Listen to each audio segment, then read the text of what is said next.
നിങ്ങൾക്ക് ഞങ്ങളുടെ വാർത്തകൾ ലഭിക്കുന്നില്ലേ? നോട്ടിഫിക്കേഷൻ ലഭിക്കുന്നില്ലേ? എന്നാൽ ഉടൻ തന്നെ സബ്സ്ക്രൈബ് ചെയ്യുക. തൊട്ടപ്പുറത്തുള്ള ബെൽ ഐക്കൺ ക്ലിക്ക് ചെയ്തുകൊണ്ട് ഓൾ എന്നുള്ള ഓപ്ഷൻ തിരഞ്ഞെടുക്കുക.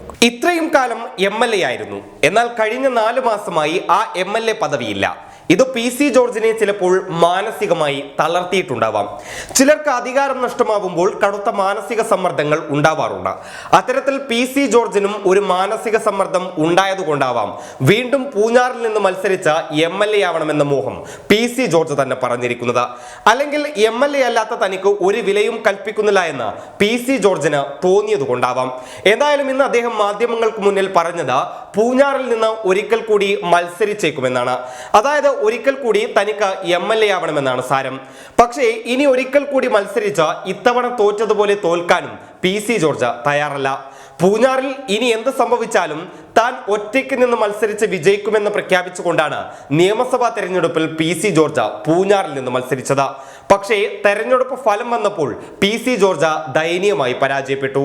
16,000-ൽ പരം വോട്ടുകളുടെ ലീഡുമായി ഇടതുപക്ഷം പൂഞ്ഞാറിൽ നിന്ന് വിജയിച്ചു കയറുകയും ചെയ്തു.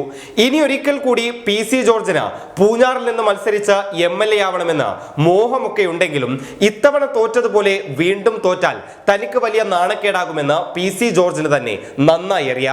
താൻ നടത്തിയ മുസ്ലിം വിരുദ്ധ പരാമർശങ്ങളും തന്റെ നിലപാടുകളുമാണ് ഇത്തവണ തന്നെ തോൽപ്പിച്ചത് എന്നും PC ജോർജിന് വ്യക്തമായി അറിയാം. ഈ വർഷം കഴിഞ്ഞ തെരഞ്ഞെടുപ്പിൽ BJP വോട്ടുകളുടെ സഹായത്തോടെ വിജയിക്കുമെന്നാണ് PC ജോർജ് കരുതിയത് എങ്കിലും BJP വോട്ടുകൾ പോലും കൃത്യമായി PC ജോർജിന് കിട്ടാത്തതും തോൽവിക്ക് കാരണമായി.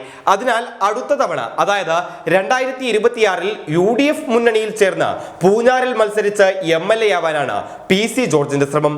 അതിനുള്ള ശ്രമങ്ങൾ PC ജോർജ് ഇപ്പോഴേ ആരംഭിച്ചു കഴിഞ്ഞിരിക്കുകയാണ്. 2021-ലെ നിയമസഭാ തെരഞ്ഞെടുപ്പിന് തൊട്ടുമുമ്പ് PC ജോർജ് UDF-ൽ ചേരാൻ ശ്രമങ്ങൾ നടത്തിയിരുന്നു. എങ്കിലും അന്നത് വിജയിച്ചിരുന്നില്ല.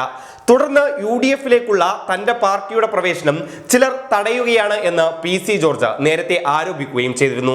തുടർന്ന് കടുത്ത ഭാഷയിൽ കോൺഗ്രസിലെ ചില നേതാക്കളെ PC ജോർജ് വിമർശിക്കുകയും ചെയ്തിരുന്നു. ഏതായാലും ഇനി UDF മുന്നണിയിൽ ചേരണമെങ്കിൽ UDF-നെ വിമർശിക്കുന്നത് നല്ലതല്ല എന്ന് തോന്നിയ PC ജോർജ് ഇപ്പോൾ UDF-നെ സുഖിപ്പിക്കുന്ന പരാമർശവുമായി രംഗത്തെത്തിയിരിക്കുകയാണ്.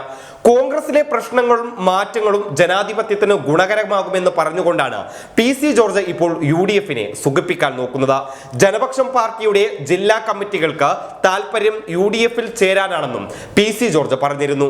കോൺഗ്രസിലെ പ്രശ്നങ്ങൾ തീർന്നാൽ ചർച്ചകൾ തുടരുമെന്നൊക്കെയാണ് PC ജോർജ് പറയുന്നത്. എന്തായാലും തനിക്ക് നഷ്ടമായ MLA സ്ഥാനം എങ്ങനെയെങ്കിലും അടുത്ത തവണ തിരിച്ചു പിടിക്കാനായി UDF-ന്റെ കാല് പിടിക്കുകയാണ് PC ജോർജ് ഇപ്പോൾ. ഇനി PC ജോർജിനോട് UDF-ലെയും കോൺഗ്രസിലെയും നേതാക്കൾ എങ്ങനെയാണ് പ്രതികരിക്കുക എന്നതും വ്യക്തമല്ല. അതൊക്കെ വരും ദിവസങ്ങളിൽ വ്യക്തമാകും. News desk public Kerala.